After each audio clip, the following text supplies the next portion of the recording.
ទី78ព្រះយេស៊ូវបានបញ្ជូនព្រះវិញ្ញាណបរិសុទ្ធមកព្រះគម្ពីរកិច្ចការជំពូក2ខ1ដល់ខ21សូមអធិដ្ឋានចម្រៀងសូមច្រៀងចម្រៀងដែលមានលេងនៅក្នុងមេរៀនជា PDF ល្បែងកម្សាន្តបាតចាស់ឬទេឲ្យកុមារអង្គុយជា2ឬ3ក្រុមគ្រូត្រូវសួរសំណួរទាក់ទងទៅនឹងព្រះគម្ពីរដែលកុមារគ្រាន់តែឆ្លើយបាតចាស់ឬក៏ទេនៅពេលដែលពួកគេធ្វើសញ្ញាបាតចាស់គឺត្រូវក្រវីក្បាលហើយពួកគេត្រូវធ្វើសញ្ញាងុក្បាលដើម្បីបញ្ជាក់ពីចម្លើយថាទេកុមារតាមក្រុមនីមួយៗមិនអនុញ្ញាតឲ្យពិភាក្សាគ្នាដើម្បីស្វែងរកចម្លើយនោះទេក្រុមណាដែលធ្វើកាយវិការបញ្ជាក់ពីចម្លើយបានត្រូវច្រើនជាងគេក្រុមនោះជាអ្នកឈ្នះល្បែងនេះសំណួរអាចជាកមនុស្សប្រុសដំបូងនៅក្នុងព្រះគម្ពីរមានឈ្មោះថាអាដាមបាទចាខអាប់រ៉ាហាំសង់ទូកដ៏ធំមួយទេកយូណាសបានចូលទៅក្នុងពោះក្រពើដ៏ធំមួយទេខព្រះយេស៊ូវមានព្រះជន្មរស់ឡើងវិញនៅថ្ងៃអាទិត្យបាទចាងព្រះអាចដើរលើទឹកបានបាទចាចពេត្រុសបានព្យាបាលម្ដាយក្មេកគាត់ឲ្យជាទេឆបន្ទាប់ពីព្រះយេស៊ូវបានត្រឡប់ទៅឋានសួគ៌វិញតើទ្រង់បានបញ្ជូនព្រះវិញ្ញាណបរិសុទ្ធមកមែនឬបាទចាបន្ទាប់ពីលេងល្បែងនេះចប់សូមពន្យល់កុមារថាព្រះវិញ្ញាណបរិសុទ្ធមានអំណាចដែលអាចជួយយើងបានគ្រប់រឿងទាំងអស់ការណែនាំមេរៀនតើអ្នកនឹងសប្បាយចិត្តដែរឬទេប្រសិនបើគ្រួសាររបស់អ្នកធ្វើដំណើរទៅកន្លែងណាមួយដោយមិនយកអ្នកទៅជាមួយនោះតើអ្នកចង់ឲ្យគេទុកអ្នកចោលឲ្យនៅតែឯងដែរឬទេតើអ្នកនឹងមានអារម្មណ៍បែបណានៅពេលដែលព្រះយេស៊ូវបានប្រាប់ពួកសិស្សទ្រង់ថាព្រះអង្គនឹងត្រូវចាកចេញពីពួកគេឆាប់ៗនេះតើអ្នកគិតថាពួកសិស្សរបស់ព្រះអង្គមានអារម្មណ៍យ៉ាងណាដែរតើអ្នកគិតថាពួកគេនឹងមានការភ័យខ្លាចច្របូកច្របល់ឬក៏ខឹងដែរឬទេយើងដឹងថាព្រះយេស៊ូវនឹងមិនទុកឲ្យយើងនៅមើលថែខ្លួនយើងតែឯងនោះទេព្រះយេស៊ូវជ្រាបដឹងថាពួកសិស្សរបស់ទ្រង់ត្រូវការជំនួយដើម្បីបំពេញពន្ធកិច្ចដែលទ្រង់បានដាក់សម្រាប់ពួកគេដូច្នេះព្រះយេស៊ូវបានធ្វើការសន្យាដើម្បីបញ្ជូនអ្នកជំនួយឲ្យមកសាកទាយទៅមើលថាតើអ្នកជំនួយនោះគឺជានរណាសូមឲ្យយើងរៀនពីអ្នកជំនួយនោះនៅក្នុងមេរៀននៅថ្ងៃនេះរៀននៅក្នុងព្រះគម្ពីរព្រះយេស៊ូវជ្រាបដឹងថាដល់ពេលដែលទ្រង់ត្រូវត្រឡប់ទៅឋានសួគ៌វិញហើយប៉ុន្តែព្រះអង្គមិនចង់ឲ្យពួកសិស្សរបស់ទ្រង់កើតទុក្ខឬភ័យខ្លាចឡើយដូច្នេះព្រះយេស៊ូវបានបញ្ជូនព្រះវិញ្ញាណបរិសុទ្ធទៅជួយពួកគេព្រះវិញ្ញាណបរិសុទ្ធគឺជាវិញ្ញាណរបស់ព្រះបន្ទាប់ពីព្រះយេស៊ូវបានយាងទៅឋានសួគ៌វិញមនុស្សជាច្រើនបានប្រារព្ធថ្ងៃបុណ្យសម្រាកមួយដែលមានឈ្មោះថាបុណ្យថ្ងៃទី50មនុស្សមកពីជុំវិញពិភពលោកបានមកទីក្រុងយេរូសាឡឹមដើម្បីប្រារព្ធពិធីបុណ្យថ្ងៃទី50នេះមនុស្សនិយាយភាសាផ្សេងៗគ្នាជាច្រើនប៉ុន្តែពួកគេទាំងអស់គ្នាមកក្រុងយេរូសាឡឹម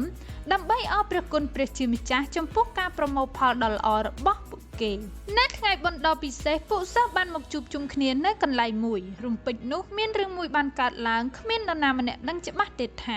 វាកើតឡើងដោយរបៀបណាប៉ុន្តែព្រះវិញ្ញាណបរិសុទ្ធបានយាងមកសន្ធិដ្ឋលើពួកសិស្សរបស់ព្រះយេស៊ូវពួកគេបានឮសំឡេងខ្យល់បក់គំហុកយ៉ាងខ្លាំងពួកគេបានឃើញអណ្ដាតភ្លើងតូចៗជាច្រើនមកសន្ធិដ្ឋលើពួកគេគ្រប់គ្នាហើយក្នុងពេលដំណើរគ្នានោះពួកសិស្សរបស់ព្រះយេស៊ូវក៏ចាប់ផ្ដើមនិយាយភាសាដទៃផ្សេងៗគ្នាដែរវាជាការអស្ចារ្យពីព្រោះពួកសិស្សមិនចេះនិយាយភាសាទាំងនោះទេ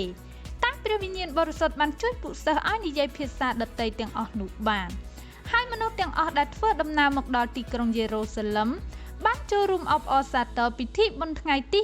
50ហើយបានឮពួកសិស្សនិយាយភាសារបស់ខ្លួនមនុស្សមួយចំនួនមិនបានយល់ថាព្រះវិញ្ញាណបរិសុទ្ធដ៏មានឫទ្ធានុភាពបានយាងមកឲ្យពួកសិស្សហើយបានធ្វើឲ្យរឿងនេះកើតឡើងនោះទេពួកគេគិតថាពួកសិស្សស្រវឹងស្រាដោយមានជំនួយរបស់ព្រះវិញ្ញាណបរិសុទ្ធពួកសិស្សមានចិត្តក្លាហានចែកចាយពីព្រះយេស៊ូវទៅកាន់មនុស្សជាច្រើនទៀតពួកសិស្សចង់ឲ្យមនុស្សគ្រប់គ្នាស្គាល់ព្រះយេស៊ូវថាជាព្រះគ្រីស្ទហើយស្គាល់ពួកគេថាជាសិស្សរបស់ព្រះយេស៊ូវពេត្រុសជាសិស្សម្នាក់របស់ព្រះយេស៊ូវគាត់បានក្រោកឈរឡើងដោយចិត្តក្លាហាននៅកន្លែងដែលមនុស្សម្នាទាំងអស់អាចមើលគាត់ឃើញពេត្រុសបានប្រាប់មនុស្សទាំងអស់នោះថាពួកគេបានទទួលបានព្រះពរដ៏អស្ចារ្យមកពីព្រះ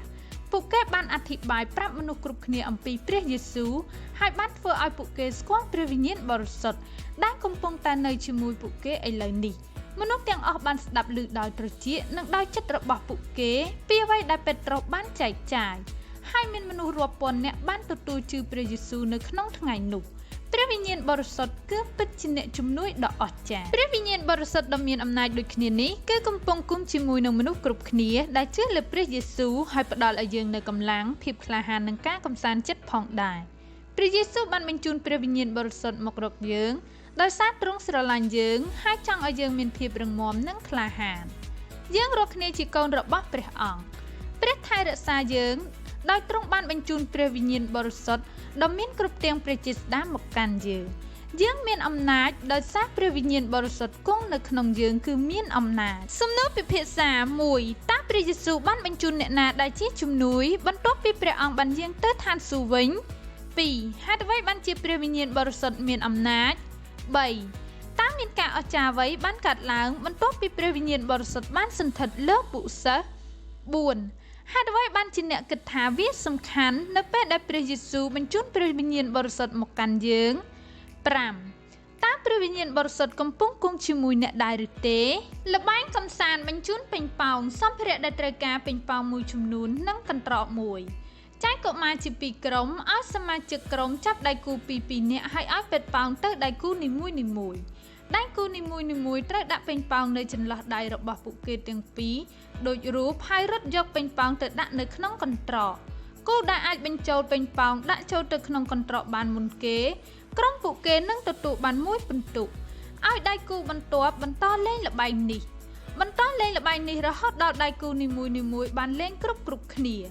ក្រុមណាដែលទទួលបានពិន្ទុច្រើនជាងគេក្រុមនោះជាអ្នកឈ្នះប្រសិនបើពេញប៉ោងជ្រុះពួកគេត្រូវត្រឡប់មកទីវិញហើយចាប់ផ្ដើមលេងម្ដងទៀត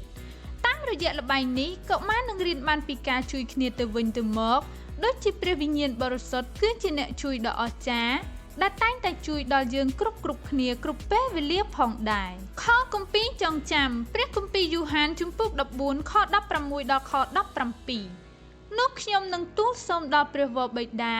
ហើយទ្រង់នឹងប្រទានព្រះដ៏ជាជំនួយមួយអង្គទៀតមកអ្នករាល់គ្នាឲ្យបានគង់នៅជាមួយនៅអកលរៀងទៅ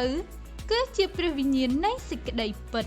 ហត្ថកម្មមកុដនៃព្រះវិញ្ញាណបរិសុទ្ធសម្ភារៈដែលត្រូវការក្រដាសខូឡាទីនកន្ត្រៃកាវស្កុតឬដៃកាប់ឲ្យកុមារកាត់ក្រដាសធ្វើជាអណ្ដាតភ្លើងហើយផាត់ពណ៌លើក្រដាសឬកាត់ក្រដាសពណ៌ធ្វើជាអណ្ដាតភ្លើងក៏បាន